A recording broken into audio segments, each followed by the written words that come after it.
ఏం చెప్పావురా?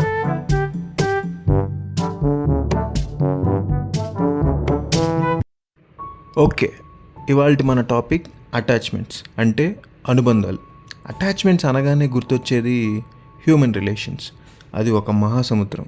అందులో గజేతగాళ్ళైనా కొన్ని గంటలు ఈదగలుగుతారు. అసలు ఈ జీవితానికి అవి అవసరమా లేదా అనేది ఓ పెద్ద సమాధానం లేని ప్రశ్న. దీని గురించి ఆలోచిస్తూ నాకు అనిపించింది ఏంటంటే, నువ్వు ఎవరినైతే చాలా ఇష్టపడతావో, నీకు ఎవరితో అయితే చాలా అవసరం ఉంటుందో వాళ్ళని ఒక స్టేజ్లో నీకు దూరం చేసేస్తాడు దేవుడు.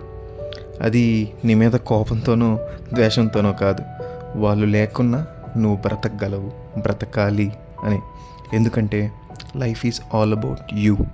ఇక్కడ వేటికి అటాచ్ కావద్దు. ఎందుకంటే నిన్ను ఎక్కడి నుంచి పంపేటప్పుడు నీతో ఎవ్వరు రారు. ఏ అటాచ్మెంట్ లేని ఈమెయిల్ లాగా సెండ్ బటన్ కొడతాడా దేవుడు. సో అటాచ్మెంట్స్ పైన నా ఫిలాసఫీ ఏంటంటే, ఇక్కడ వేటికి మనం యజమానులు కాదు, కేవలం వినియోగదారులు మాత్రమే, కన్జ్యూమర్స్.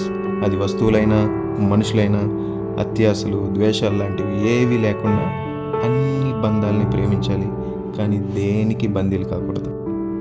ఇది ఇవాల్టి వీడియో కనుక అబ్బా ఏం చెప్పావురా అనిపిస్తే మీ చూపుడు వేలుతో లైకో సబ్స్క్రైబో చేసుకోండి. ఒకవేళ వీడియో కనుక నచ్చలేదంటే అదే చూపుడు వేలుతో వీడియోని పైకి నెట్టండి, వేరే వీడియోలోకి వెళ్ళిపోండి.